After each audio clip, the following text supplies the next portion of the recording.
Many kinds of work can be automated in Amira and Avizo using recipes. I'll illustrate with FibSim tomography of a lithium-ion battery separator. This is a porous polymer, and researchers would be interested in its pore volume and tortuosity. The sample was milled with a rocking mill polish to mitigate curtaining artifacts. This helped, but you can still see two orientations of nearly vertical lines that we should remove before segmentation. Recipes are created in the project workroom. To speed up the creation of a recipe, we can work with the subvolume. This step is optional, but will make each step go faster.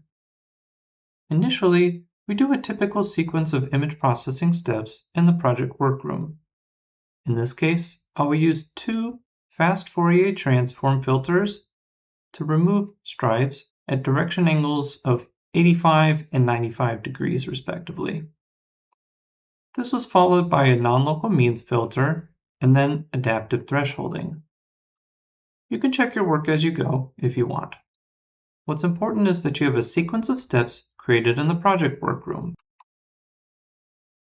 To create the recipe, select one or more data objects in the project workroom at the end of your sequence.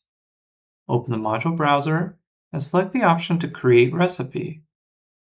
This will switch the interface to the recipes workroom.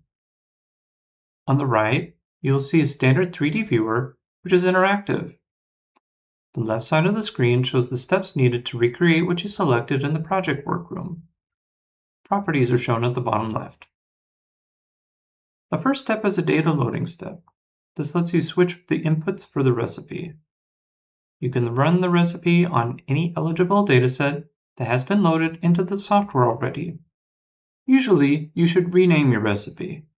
This helps you to distinguish similar recipes and makes them more useful. You can also optionally add documentation. Here, I add only a simple description, but you can type whatever you want into this area. Later, view the documentation by clicking the pencil icon to the right of the recipe name.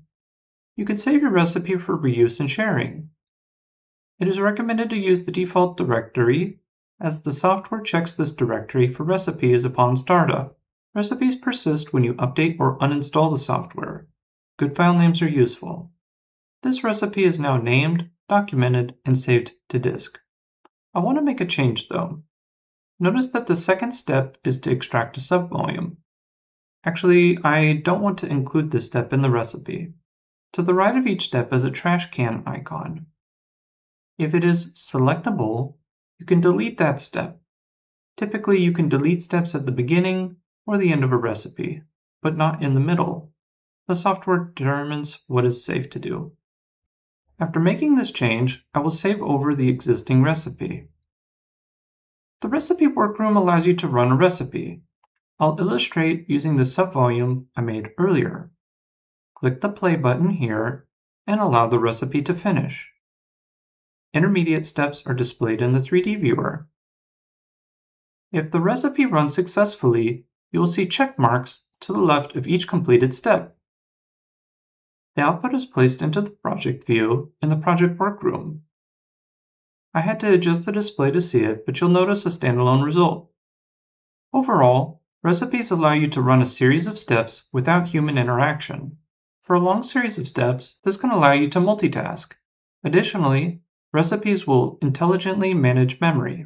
What I mean is, intermediate steps are discarded from memory when they're no longer needed. This can allow you to manage a very large dataset in a way that would otherwise be impossible without modifying your hardware. Finally, recipes are reproducible and shareable.